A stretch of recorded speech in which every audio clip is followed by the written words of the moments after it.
downtown Walla Walla at the 2024 Blood of Gods event, Merrymaking as it were.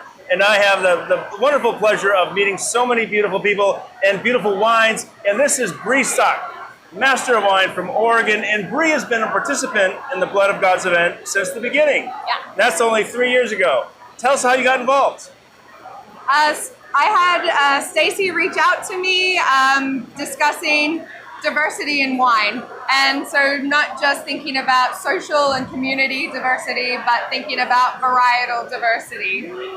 And limited edition wines, which is my wine brand, we focus on bringing more diversity of grape varieties to Oregon's Willamette Valley, which is traditionally planted to 95% Pinot Noir for red grapes. Isn't that a law? And so we grow Mencia, Cabernet Franc, Trousseau, Gamay Noir, Grenache, Arnais, Aligote.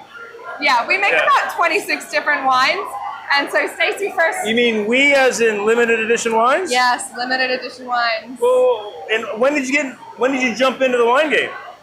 So I've been in the wine game most of my life, but on various sides. Wine. But yes, into making wine. I traveled around the world making wine at different harvests. That's how I did start the study portion of my Master of Wine exam was to learn by doing. That's very much how I am.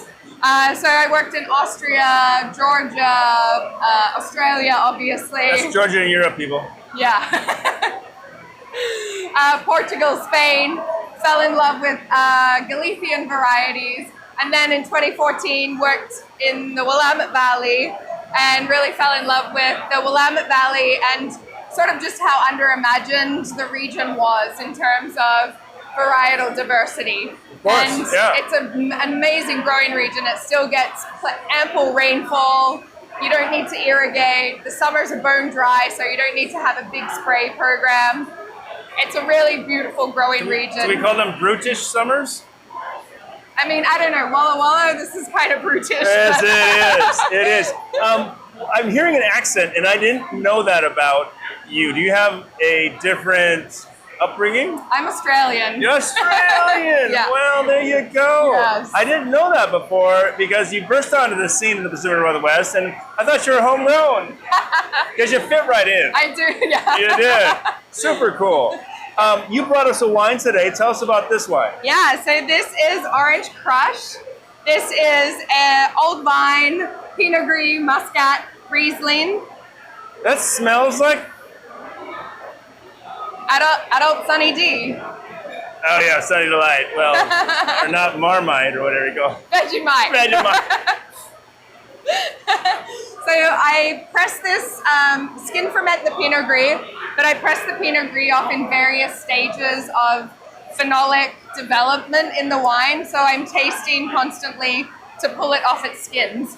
And then when we add in the direct press Muscat, and then Riesling, which comes in right at the very end of the season, I skin ferment that for a little bit as well, and then add that into the blend. So this is sort of like a cascading fermentation. It's sort of compounded. Layers. Excellent. Yeah. Well, I'm really surprised when this wine has a little bit of a opacity. It just has a very faint hue, and that is an unfiltered wine. Yes. So more B12 vitamins for everybody out there. Don't worry about it. It's good for you.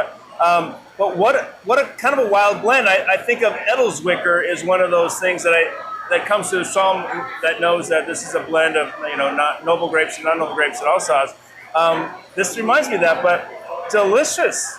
Yeah, I mean, those varieties were the first varieties that were planted in the Willamette Valley and across most of Oregon in the 1960s. And so trying to preserve those old vines that have really beautiful deep root systems and really withstand all of the heat and climate change a lot better. And sadly, they're being pulled out of the ground because people aren't paying as much for Pinot Gris, Riesling. It's funny. No one understands how valuable something till it's gone. So support your minority grape. Yeah, and so we're sort of reimagining these varieties in an orange wine style, and consumers are happy to pay more for orange wine. I mean, it's so orangey on the nose. It's really it's delicious. You're drawn into the glass. So you have a wine company called Limited Edition Wines. Yes. How do people get more information about that? Go to our Instagram, which is Limited Edition Wines, or you can also go to our website, which is limitededitionwines.com. And I believe we also now have a Facebook page as well. Well, we're live on Facebook. Let's go. You can also follow Bree Stock MW on Facebook as well, and you get most of. There we go. That's always the easiest. Yeah. Well, what a treat. I'm glad you're here. Thanks for sponsoring such a beautiful event and contributing to the wine world in the smallest ways that make a difference. Thank you. Cheers. Cheers. Thanks, Bree.